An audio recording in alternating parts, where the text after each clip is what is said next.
So hello ನಮಸ್ಕಾರ ಎಲ್ರಿಗೂ. So ಇದು ತಾರ್ ರೋಡು ವಿಲೇಜಿಗೆ ಕನೆಕ್ಟ್ ಆಗ್ತಿರುತ್ತೆ.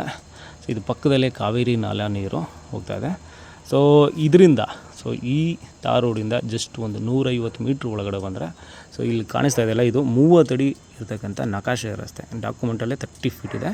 ಸೊ ಇದಕ್ಕೆ ಒಂದು ಕಣ್ಣಂಗೆ ಅಡ್ಜಸೆಂಟ್ ಆದಂಗೆ ಸೊ ಇದು 8 ಎಕರೆ 27 ಗುಂಟೆ ಪ್ಲಸ್ 30 ಗುಂಟೆ ಒತ್ತುವರಿ ಅಂದರೆ ಖರಾಬು ಇರತಕ್ಕಂಥ ಜಾಗ.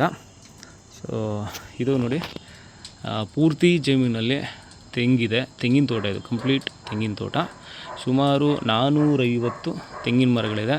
ಎಲ್ಲ ಅಂದಾಜು 25ರಿಂದ 30 ವರ್ಷ ಆಗಿರ್ತಕ್ಕಂಥ ಸೊ ಒಂದೇ ಏಜಿನ ಮರಗಳು. ಸೊ ಇದು ಜಮೀನು ಮಧ್ಯದಲ್ಲಿ ಇವರು ಎಂಟ್ರೆನ್ಸಿಂದ ಲಾಸ್ಟಲ್ಲಿ ಒಂದು ಫಾರ್ಮ್ ಹೌಸ್ ಮಾಡಿದ್ದಾರೆ. ಈ ಪ್ರಾಪರ್ಟಿನಲ್ಲಿ ಒಂದು ಓನರ್ ವಾಸಕ್ಕೆ ಫಾರ್ಮ್ ಹೌಸ್ ಇದೆ. ಸೊ ಅಲ್ಲಿ ತನಕನೂ ಎಂಟ್ರೆನ್ಸಿಂದ ಆ ಫಾರ್ಮ್ ಹೌಸ್ ತನಕನೂ ಇವರು ಸೆಂಟ್ರಲ್ಲಿ ಬಿಟ್ಕೊಂಡಿರ್ತಕ್ಕಂಥ ಕಾಮನ್ ರಸ್ತೆ ಓಡಾಡೋದಕ್ಕೆ ಅಂತ ಅಂದ್ಬಿಟ್ಟು. ಇದನ್ನು ಫ್ರೆಂಡ್ಸು ಬೇಕಾದ್ರೆ ಒಂದು 5-6 ಜನ ಶೇರ್ ಮಾಡಿ ತೊಗೋಬೋದು. ಎಲ್ರಿಗೂ ತೆಂಗಿನ ತೋಟ ಸಿಗುತ್ತೆ.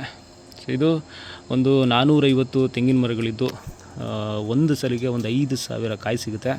ಸೊ ವರ್ಷಕ್ಕೆ ಒಂದು 6ರಿಂದ 7 ಲಕ್ಷ ಇನ್ಕಮ್ ಇರೋ ಪ್ರಾಪರ್ಟಿ ಇದು.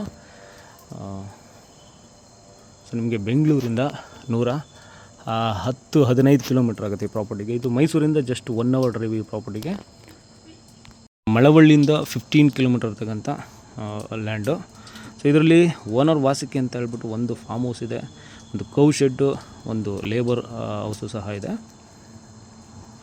8 ಎಕರೆ 27 ಗುಂಟೆ ಜನರಲ್ ಕಮ್ಯುನಿಟಿ ಪ್ರಾಪರ್ಟಿ.